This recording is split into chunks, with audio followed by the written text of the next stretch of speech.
for mayor. I'm announcing that I'm running for mayor. Which city should I run for mayor of? Hey guys, welcome to Too Personal. I'm Joy Taylor. Thanks so much for joining us this week. If you haven't already, make sure that you hit subscribe and follow us on social at Too Personal Show. I really wanted to get into something that I'm very passionate about this week, which is voting. You know, we are a complex creatures. So last week we talked about dick umbrellas, and this week we're going to talk about voting because, listen, what is it? A multi-hyphenate? Yeah, I'm a multi-hyphenate. I've got a lot of things going on. I have a lot of things I care about. And then we're going to get into the fact that we have another reality show, not host, reality show character who is running for a major office in this country and why I'm upset with that as well. So the Supreme Court ruling this past week had a lot of people upset, but it's a very complicated story. Obviously, we know that voting and voting laws have been under attack. They've been a big part of the conversation around politics for a while now. Just for like base level understanding, I always vote. Not only do I vote in presidential elections, I very much vote in local elections. The local elections, to me, are in some ways even more important than the presidential elections because that really actually affects my day-to-day life, how the streets are paved, what kind of police presence we're going to have, what they're going to do about the infrastructure, real policy that affects where I live. So I am just a person that very much believes in voting, not only from a perspective of it is my opportunity to use the power and freedom and privilege that I have as an American, but in those elections, it also is something that I research and take very seriously. And lastly, it's something that my ancestors fought and died and were abused and lynched and thrown out of their homes and beaten and much worse for the right to do. And so I just think it is disrespectful to them to not take part in it. And that's aside from all the other practical things that I just mentioned. So let's go back to 1865, shall we? When the Civil War ended and slavery is abolished. 5 years later, 1870, 15th Amendment gives Black men the constitutional right to vote on paper. That's 1870. But for about 100 years, nothing changed because Southern states got creative on how they would keep Black men from voting. You have poll taxes, literacy tests, grandfather clauses, meaning if your grandfather didn't vote, you couldn't vote. Well, obviously, if your grandfather was a slave, he didn't vote. So that kept people out. And then, of course, lots of violence and intimidation. Then we go 100 years later, Bloody Sunday, John Lewis, good trouble. 600 people march across the Edmund Pettus Bridge peacefully. There is state troopers on the other side who beat them on live television. John Lewis's skull is fractured. Amelia Boynton Robinson is beaten unconscious and left for dead. And this is all on broadcast television. So President Lyndon B. Johnson addresses Congress. We shall overcome, signs the Voting Rights Act into law, August 6th, 1965. Stay with me. There's still more. So Black voter registration surges in the South almost overnight because for nearly a century, Black Americans couldn't really vote, particularly Black women. So the Voting Rights Act banned literacy tests and poll taxes, and those were two very primary tools used to keep Black people from voting. It created federal oversight, so the federal government could now monitor elections directly in states that had a history of discrimination. And then pre-clearance, Southern states had to get federal approval before changing any voting laws or rules, so you couldn't move the goalpost without permission. Again, keep in mind, it is 2026, okay? This just happened in 1965. There are plenty of people alive today who were alive then, okay? So this was not that long ago that they just had to implement at the federal level laws to protect Black people's voting rights, okay? This was not that long ago. 1965, it's 2026. Do the math. It's not that long ago, right? We're not talking about hundreds of years of us having these rights and freedoms. And we're already like, oh no, man, I don't like either of these politicians, you know. I don't really feel like I need to vote because they don't really stand for me. Like, do they represent me? So Section 2 made it illegal to draw voting districts in a way that diluted black voting power. That is what's at the center of this 2026 ruling. So this brings us to Louisiana, which has 6 congressional seats. Now listen, I know I've already lost all the smooth brains. So if you're still with me, I know this is very complicated. I very much encourage everyone to read one page of one book. Do some research, actual research on this yourself. You read the part with the big words. This is all very important. Okay, that means 6 people go to Washington to vote on federal law on behalf of the states. The president does not make all of the decisions for your state. The people that represent you at a state level do not make all the decisions for you at the city level. The people at the city level are very important. And then you have mayors within the city as well. All of this is government structure. This is how the whole system works, right? Black people make up 33% of Louisiana's population. Stay with me. It doesn't matter if you live in Louisiana. This is important. This is why a Supreme Court matters, why they have seats for the rest of their fucking life. I don't understand either while we're on the topic. The fuck do you mean you just on Supreme Court forever? That fuck has been sitting on the Supreme Court, just Uncle fucking Tom for decades, ruining our fucking lives. You know who I'm talking about. Anyway, Louisiana drew a new map connecting black communities across Baton Rouge, Lafayette, and Shreveport into a second district so that they could have representation at the federal level with congressional seats that properly represented the black people in Louisiana. So a group of white voters sued, arguing that drawing a district specifically to protect black voting power was itself racial discrimination. Because for years, Louisiana only drew one black majority district, and black voters sued under the VRA, Voting Rights Act, arguing that their voting power was being deliberately diluted. And a federal court agreed with them. So then the white people used the same thing to go back and sue.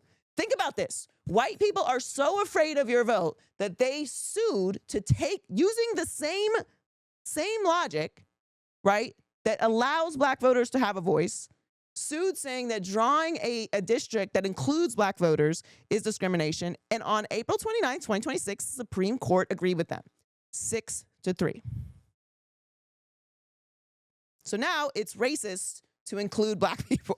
It's racist against white people who created this system, who built the system, and then upheld institutions that kept black people from voting so that the president had to make it law that you couldn't discriminate, and then they used the law to discriminate back on black voters. That's what just happened. I know that was very complicated, but I had to give you the background on it because honestly, I didn't understand the background on it. I didn't fully understand why this mattered so much. So basically now you can draw up county lines, you can draw up districts that completely discriminate against the black vote, and there is no legal recourse for black voters to go to the federal level and sue or protest it because they are saying that if you purposefully include black voters, that is racial discrimination against white people. Voting is so fucking important to me. It is a hill I will absolutely die on for multiple reasons, as I outlined earlier. But while we're on the topic of it, there's so many places around the world where you can't vote.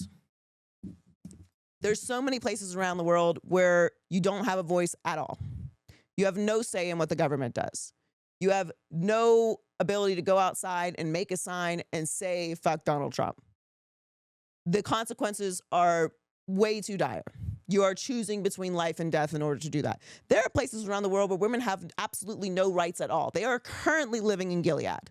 They are currently living in a place where their voices cannot be heard outside of their home. They cannot show a piece of their skin. Their hands can't see the sun. The world is not the same everywhere. And that seems like a very obvious statement, but I really do feel like people forget. This has been, 60 years? And we're already at a place where I have real conversations with people that I have respect for, who are saying that they don't vote because it doesn't matter. I don't know what that means. I can't make that compute. You're never going to have a perfect candidate. You know how you don't have a perfect partner or a perfect best friends or a perfect child or a perfect job or a perfect hair color, okay, or perfect week? Nothing is perfect. You're not going to find a politician that you agree with on every single policy. That is not how it works. Find someone who agrees with the core policies you agree with, or who is running on something with an actual plan, not just a campaign promise, who can articulate using a language that you process for what they're going to do, and vote for that person. Not exercising your right to vote is, first of all, it's a slap in the face to everyone who ever suffered for your right to vote. That includes feminists. That includes people who fought for civil rights. That includes people who fought in the Civil War. Like, don't get me fucking started. You're pissing in all of their faces as far as I'm concerned. If you don't like it, take it up with your mama. I don't give a fuck. You're disrespecting all of them, one. Two, you're disrespecting anybody who lives anywhere in the world who doesn't have that freedom. And three, you are completely throwing out your right to have a voice. Now, you can protest. If you're like, my voice is that I won't vote. That is your choice. Just don't fucking complain about anything.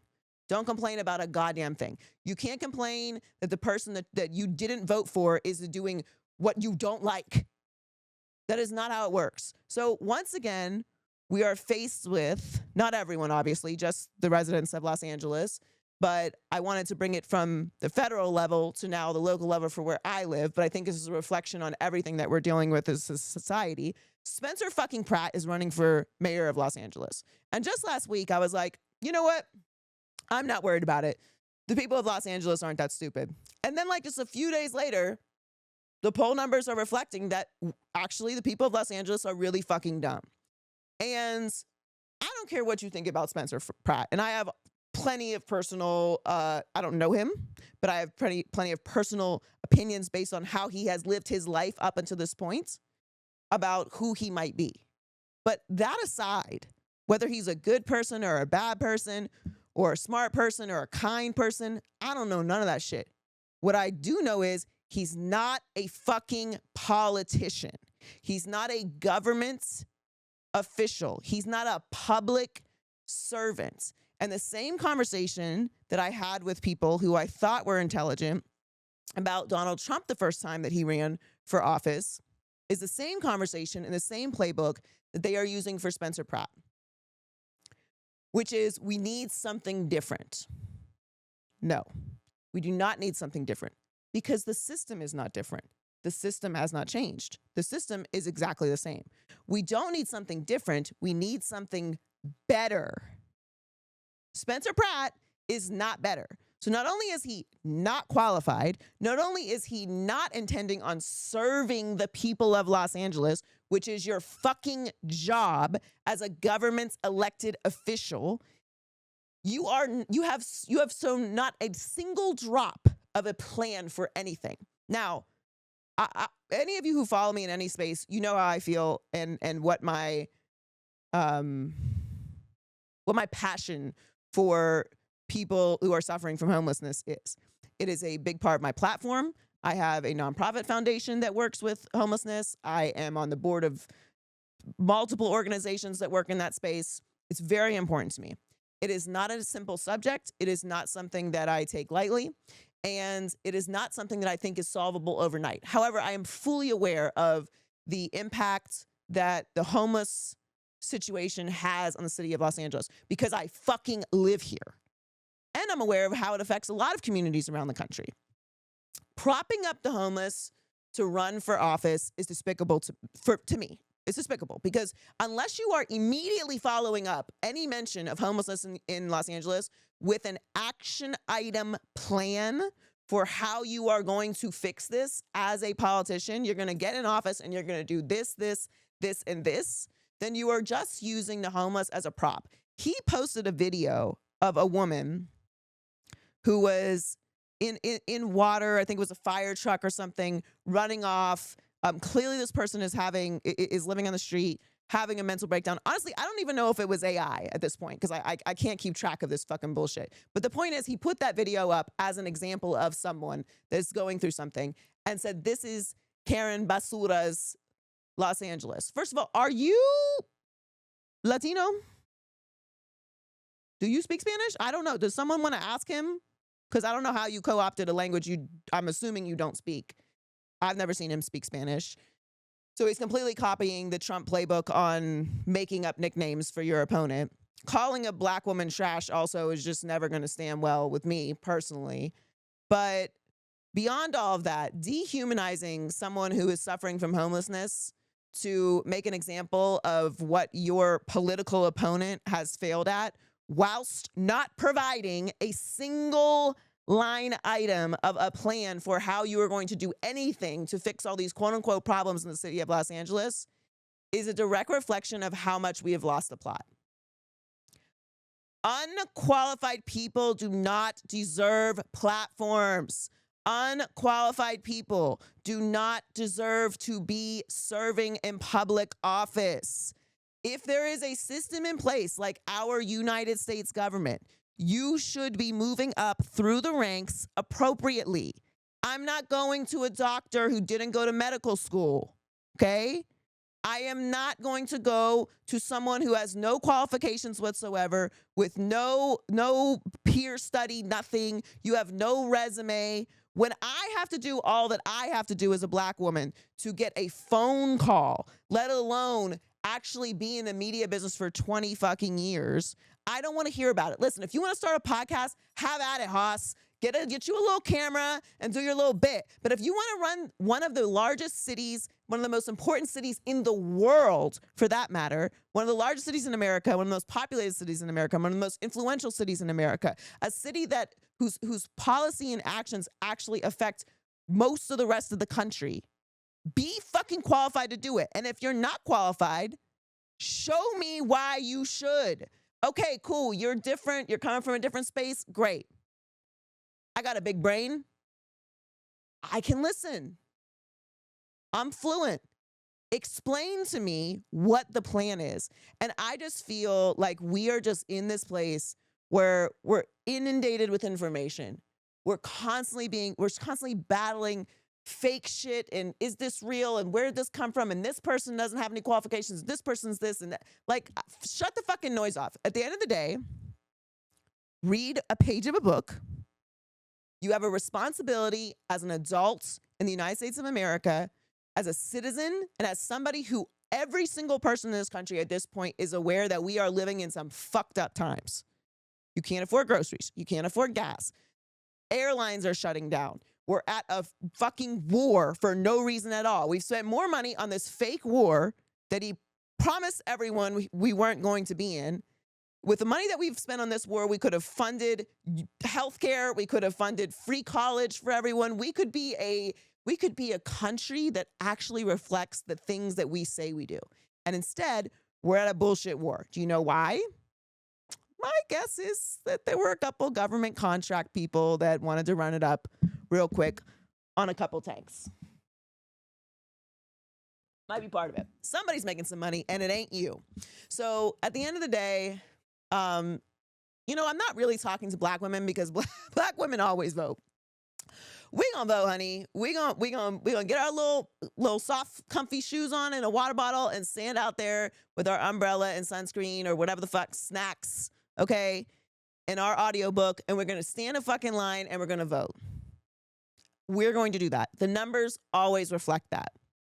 So I'm not even really talking to us. Although if you are one of those black women out there who's like, I don't vote, give me a fucking break. Like, bitch, get it together. What are you talking about? You are the absolute lowest on the totem pole in society, in this country. The least you could fucking do is vote for someone that you kind of like. Find something you like about somebody and vote. But for everybody else, get it fucking together. We're constantly talking about how can we change anything? How can we make a difference? How can we stop this? How can we don't do what the fuck they're trying to get you to do. They're trying to get you to be apathetic, right? They're trying to get you to not care. And it's working.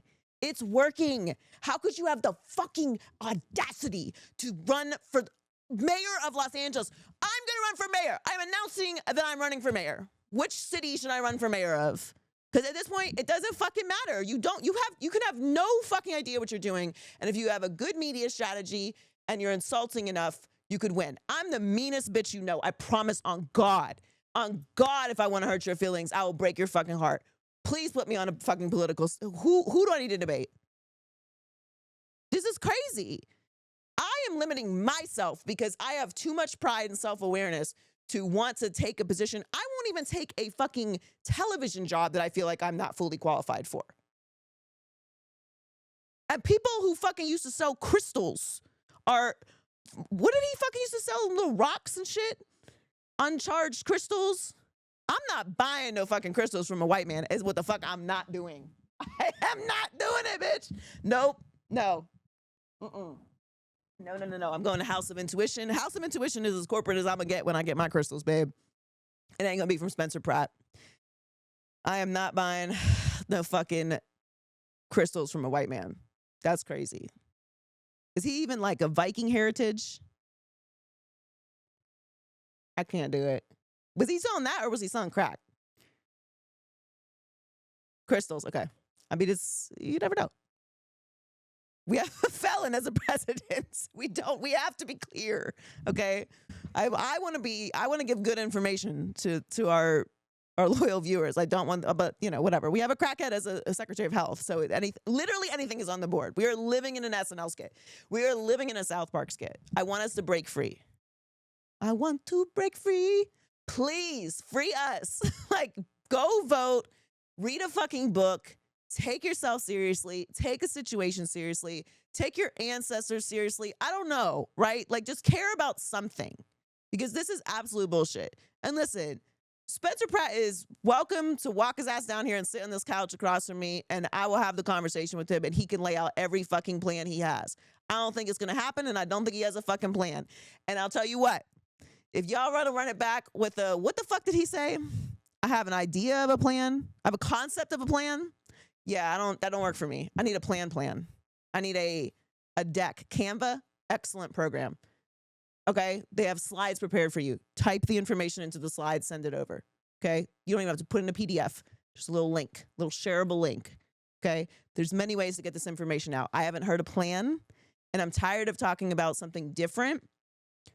I want to talk about something that's better. Qualifications. If you are in charge of a city, if you are in charge of a country, it is your duty to represent the people. Le people, okay? Mi gente. The people. I don't want to hear about what you want to do for you. I don't care about a revenge plot. What the fuck do I care about someone else's revenge? What does that have to do with me? I don't give a fuck about what you're mad about. What are we mad about? Fix what we're mad about. You're representing us. Servants, serve, servants. Look up the motherfucking word. You are here to serve us. If you are an elected official, you serve the people. You work for us. But work isn't strong enough. You serve us. You are a public servant.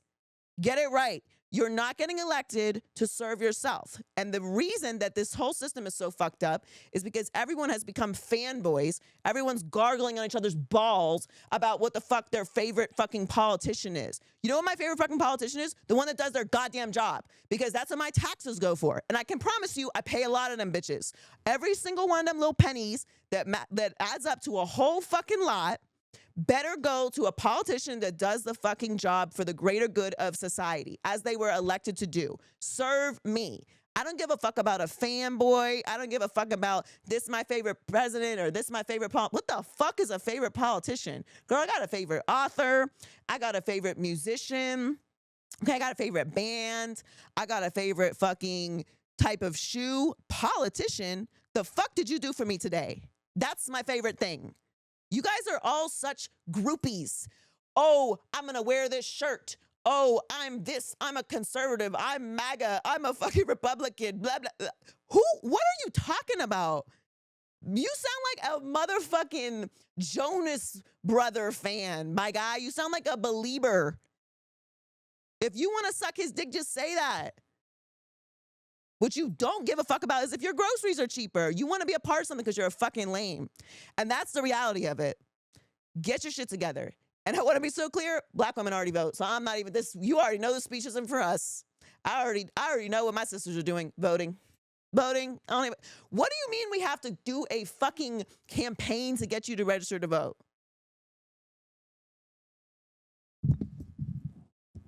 What? It takes 5 minutes. And then you're registered. And then when you change your address, you just change, like when you do the change of address form online for your mail, it just changes it for you. If you have 2 brain cells that do the little spark thing and communicate with each other, you should be registered to vote and you should be participating in this. And my final note is white girls. Okay. This is to the white women. Now, it may be a scientific fact. We haven't done enough research that you may have been born without a backbone, and that might not be your fault. But I have my suspicions because you have been carrying the patriarchy on your back for quite some time. So there's got to be some structure in there. So what I would like for you to do is just like snap out of it. Stop trying to run to be the first in line to be oppressed. Okay. And make the fucking move. Tell your girlfriend to stop worrying about like raw milk and vote for something that is in her best interest. Not in her husband's best interest, okay? In her best interest, not in her boyfriend, her best interest. Like her as a human being, how she is gonna live her life, the rights that she's gonna have, her ability to leave if her husband decides to wake up and be a different person the next day, and so on and so forth. Not even women's issues, okay? White women have done such a strategically excellent job at holding up a system that completely oppresses them and throws them out the moment that they're done using them, and yet they continue to line up and do the same thing. It is so fascinating to me. Now, I could go down the list on all the other demographics, and I got a lot of time on this podcast for the rest of the year, so definitely I'm gonna hit all of you, okay? Because we haven't even gotten to my people in Miami yet. But for the purpose of this rant, please, like I'm begging you, when the time comes, and it is approaching, and the propaganda's gonna start rolling out heavy. They've already been working on it on the trad wife. I love how much propaganda did it take to get you to want to go to work instead of standing around barefoot in the kitchen. Please, okay? There were giants whose shoulders we stand on. Please snap the fuck out of it. We're so close. We're in this strategically amazing alignment time in the universe. Like all of my friends and people who are tapped into like that kind of space, that sort of like, you know, universal alignment space, and they actually know what they're talking about. Like this is the time. All right. Empires fall. Things change. Huge shifts happen in human history, and we are at that time. We are reaching that point. We're teetering. We're like right there. Like you can smell it. There's this tingly energy in the air where everyone's like, I'm going crazy. Like, yeah, you are. We have reached the peak of what we can handle from technology. We cannot handle any more stress. We're all medicated. We're all freaking the fuck out. We all like go outside and lay in grass. We're like, oh my God, this feels so good. Like, yeah, that's what you're fucking supposed to do. We're not supposed to be sitting in cubicles with these fluorescent lights over our heads all day. There's supposed to be some balance, okay? We're so close. We're so fucking close. These old, decrepit, horrible, evil fucking men are so close to dying. Like they're so fucking close. If we could just push one more hamburger in their fucking face, they would just leave us, all right? And we could take the power away from them before they put all these laws in place to ruin the rest of society for the next 100 years. We could do it. We still have those rights. They are actively, Supreme Court level, trying to take them away. And they're doing a really good job, okay? They're doing a good job, all right? If we can get that fuck Clarence Thomas out of there, when is he going to die? God damn. They're going to die soon, okay? They're going to die eventually. And when they die, which is our only hope at this point, we can create a society where people can live functionally, we can hold people accountable, we can tax reasonably, and live in the world that we claim that we already live in, which we don't. And that's not going to happen if we continue to just hand over power to people because they have good campaign strategies, or mean campaign strategies, I should say. So please go vote.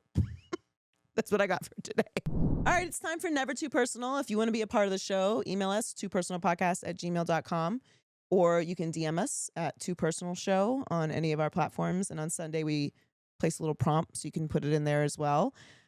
So this one's pretty interesting. I have this conversation a lot with my family. What is your generational curse? This is easy.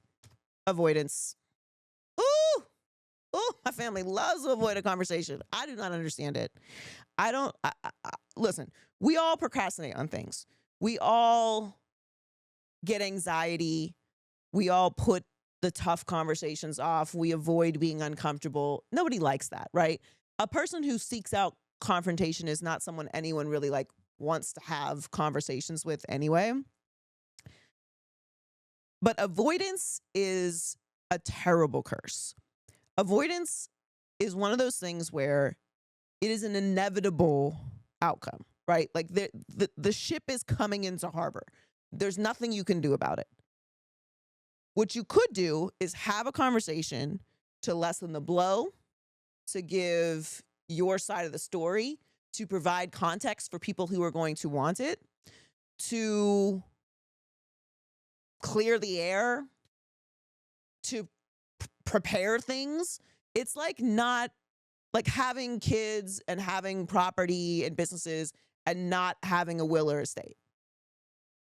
Why would you do that? Do you think you're not going to die? Unless you're Clarence Thomas or Donald Trump, why would you not do that? You all of us are one day not going to be here. And when you don't do something to prepare the people in your life for something that is inevitable, you are leaving them with all sorts of chaos, with all sorts of extra trauma, paperwork, people arguing over money, who gets this property, who gets that, how do they want to be buried, what kind of funeral do they want to have?